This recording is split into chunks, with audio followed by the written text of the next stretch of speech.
nous devons, frères, rendre continuellement grâce à Dieu à votre sujet, comme cela est juste, parce que votre foi fait de grands progrès, et que l'amour de chacun de vous tous à l'égard des autres augmente de plus en plus. Aussi nous glorifions-nous de vous dans les églises, à cause de votre persévérance et de votre foi, au milieu de toutes vos persécutions et des afflictions que vous avez à supporter. C'est une preuve du juste jugement de Dieu pour que vous soyez jugés dignes du royaume de Dieu pour lequel vous souffrez. Car il est de la justice de Dieu de rendre l'affliction à ceux qui vous affligent et de vous donner à vous qui êtes affligés du repos avec nous, lorsque le Seigneur Jésus apparaîtra du ciel avec les anges de sa puissance au milieu d'une flamme de feu pour punir ceux qui ne connaissent pas Dieu et ceux qui n'obéissent pas à l'évangile de notre Seigneur Jésus.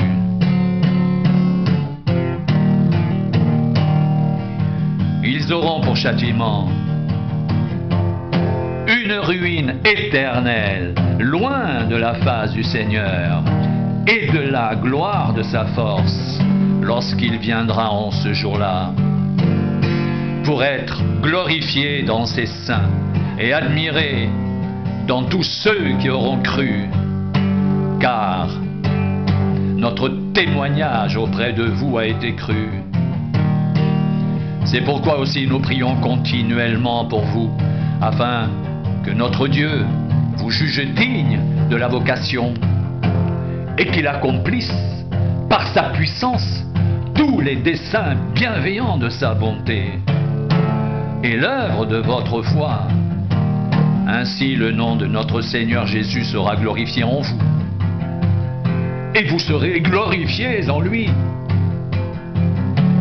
selon la grâce de notre Dieu et du Seigneur Jésus-Christ.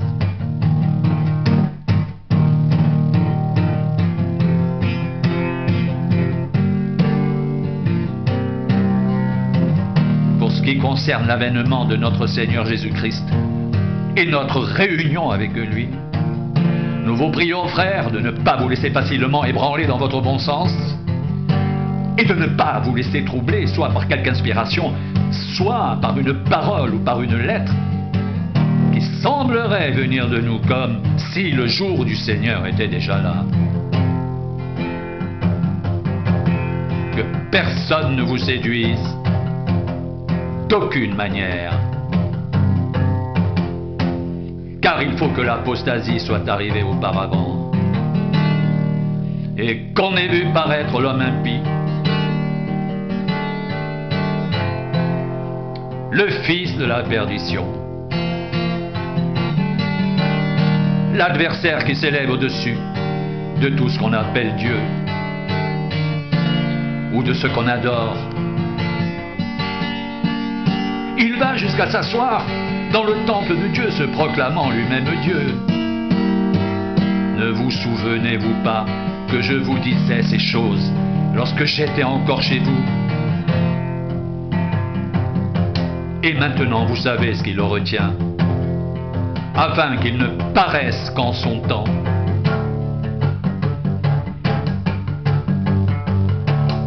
Car le mystère de l'iniquité agit déjà.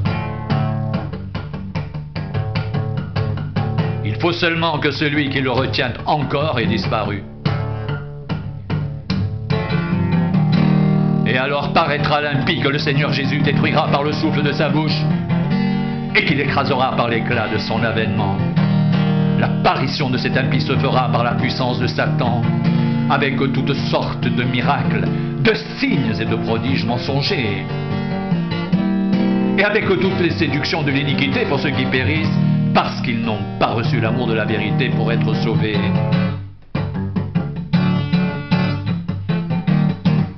Aussi Dieu leur envoie-t-il une puissance d'égarement pour qu'ils croient au mensonge, afin que tous ceux qui n'ont pas cru à la vérité, mais qui ont pris plaisir à l'injustice, soient condamnés. Pour nos frères bien-aimés du Seigneur, nous devons à votre sujet rendre continuellement grâce à Dieu. Parce que Dieu vous a choisi dès le commencement pour le salut, par la sanctification de l'Esprit et par la foi en la vérité. C'est à quoi il vous a appelé par notre évangile pour que vous possédiez la gloire de notre Seigneur Jésus-Christ.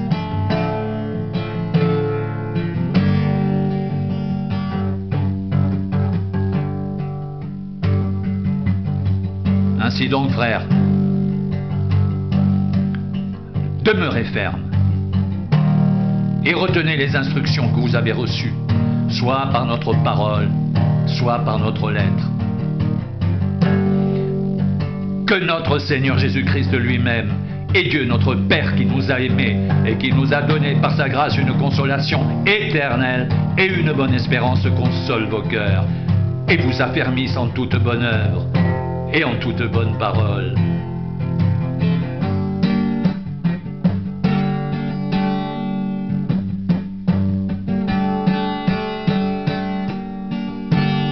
Au reste, frères,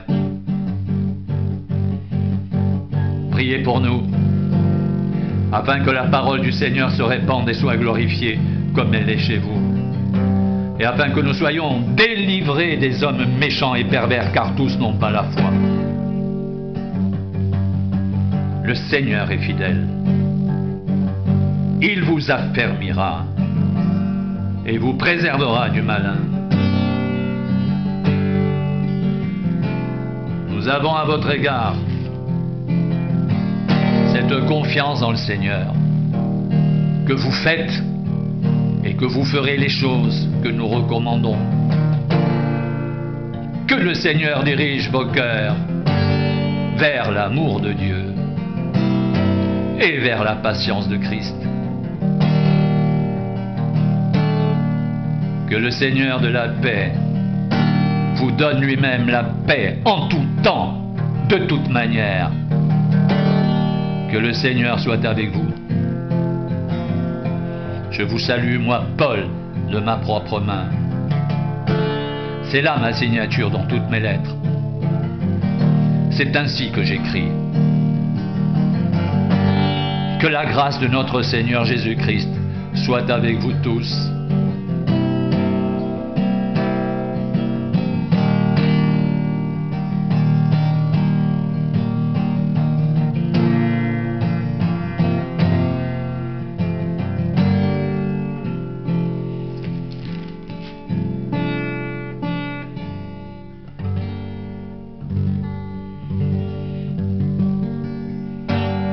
Nous devons, frères, rendre continuellement grâce à Dieu à votre sujet, comme cela est juste, parce que votre foi fait de grands progrès, et que l'amour de chacun de vous tous à l'égard des autres augmente de plus en plus. Aussi nous glorifions-nous de vous dans les églises de Dieu, à cause de votre persévérance et de votre foi, au milieu de toutes vos persécutions et des afflictions que vous avez à supporter. C'est une preuve du juste jugement de Dieu pour que vous soyez jugés dignes du royaume de Dieu pour lequel vous souffrez. Car il est de la justice de Dieu de rendre l'affliction à ceux qui vous affligent et de vous donner à vous qui êtes affligés du repos avec nous, lorsque le Seigneur Jésus apparaîtra du ciel avec les anges de sa puissance au milieu d'une flamme de feu pour punir ceux qui ne connaissent pas Dieu et ceux qui n'obéissent pas à l'évangile de notre Seigneur Jésus. Ils auront pour châtiment une ruine éternelle loin de la face du Seigneur et de la gloire de sa force, lorsqu'il viendra en ce jour-là pour être glorifié dans ses saints et admiré dans tous ceux qui auront cru, car notre témoignage auprès de vous a été cru. C'est pourquoi aussi nous prions continuellement pour vous, afin que notre Dieu vous juge digne de la vocation et qu'il accomplisse par sa puissance tous les desseins bienveillants de sa bonté et l'œuvre de votre foi. Ainsi, le nom de notre Seigneur Jésus sera glorifié en vous et vous serez glorifiés en lui, selon la grâce de notre Dieu et du Seigneur Jésus.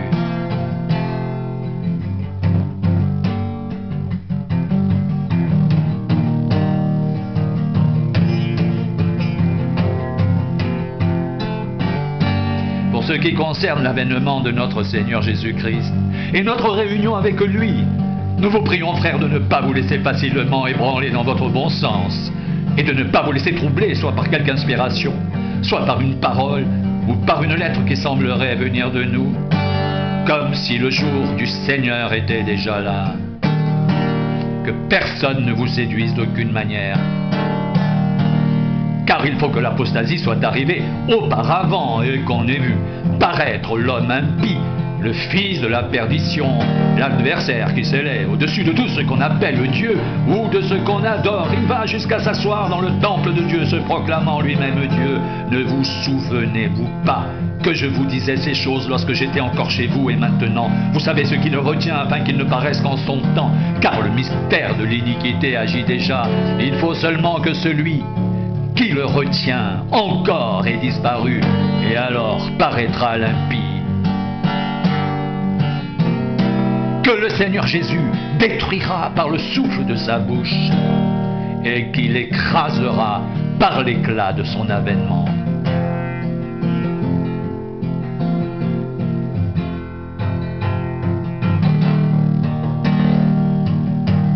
L'apparition de cet impie se fera par la puissance de Satan, avec toutes sortes de miracles, de signes et de prodiges mensongers,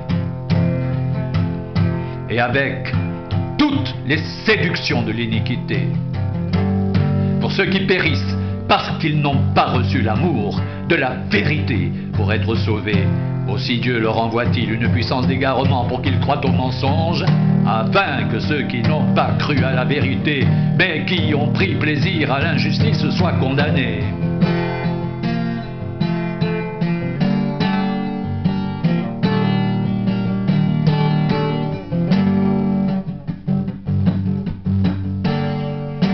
Pour nous, frères bien-aimés du Seigneur, nous devons à votre sujet rendre continuellement grâce à Dieu, parce que Dieu vous a choisi dès le commencement pour le salut, par la sanctification de l'Esprit et par la foi en la vérité. C'est à quoi il vous a appelé par notre évangile, pour que vous possédiez la gloire de notre Seigneur Jésus-Christ.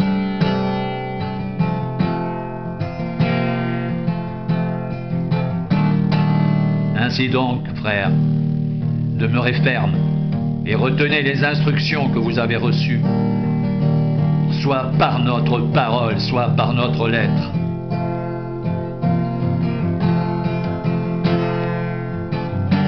Que notre Seigneur Jésus-Christ lui-même et Dieu notre Père, qui nous a aimés et qui nous a donné par sa grâce une consolation éternelle et une bonne espérance, console vos cœurs et vous affermisse en toute bonne œuvre et en toute bonne parole. Au reste, frères, priez pour nous, afin que la parole du Seigneur se répande et soit glorifiée comme elle l'est chez vous, et afin que nous soyons délivrés des hommes méchants et pervers, car tous n'ont pas la foi. Le Seigneur est fidèle, il vous affermira et vous préservera du malin. Nous avons à votre égard cette confiance dans le Seigneur, que vous faites et que vous ferez les choses que nous recommandons. Que le Seigneur dirige vos cœurs vers l'amour de Dieu et vers la patience de Christ. Que le Seigneur de paix vous donne lui-même la paix en tout temps, de toute manière. Que le Seigneur soit avec vous tous. Je vous salue, moi, Paul, de ma propre main. C'est là ma signature dans toutes mes lettres. C'est ainsi que j'écris. Que la grâce de notre Seigneur Jésus-Christ soit avec vous tous.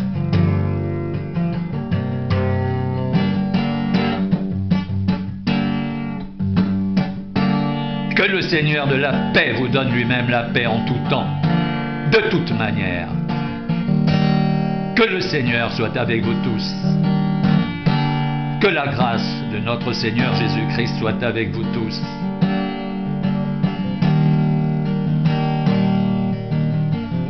Que la grâce de notre Seigneur Jésus-Christ soit avec vous tous. Que Que le Seigneur de la paix vous donne lui-même la paix en tout temps, de toute manière. Que le Seigneur soit avec vous tous.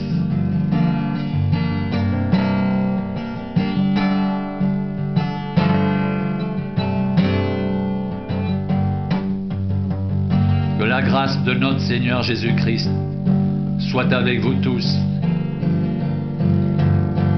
Que le Seigneur de la paix vous donne lui-même la paix en tout temps, de toute manière.